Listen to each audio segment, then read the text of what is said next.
मेरा क्वेश्चन है जी कि रमजान मुबारक में खिदमत करना चाहिए।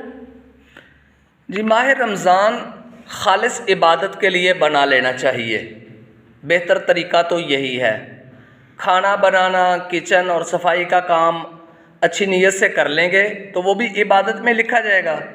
इसी तरह आप अगर ख़रीदो फ़रोख्त रमज़ान के लिए करते हैं, रमज़ान में रमज़ान के लिए करते हैं और अपनी ज़रूरियात ज़िंदगी के लिए करते हैं तो इसमें कोई मुज़ायका नहीं है, कोई गुनाह की बात नहीं है।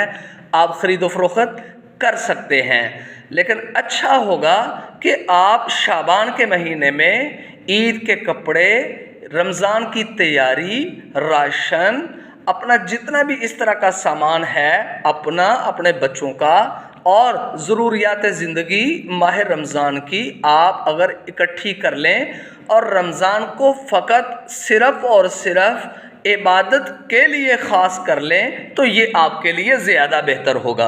इसलिए कोशिश करें रमज़ान में कम से कम बाज़ार जाया जाए और जल्दी से जल्दी, यानी अगर जाना भी पड़ जाए तो जल्दी से जल्दी वापस आकर अपने मामूलात में लग जाएं। अल्लाह अमल की तौफीक अता फरमाए।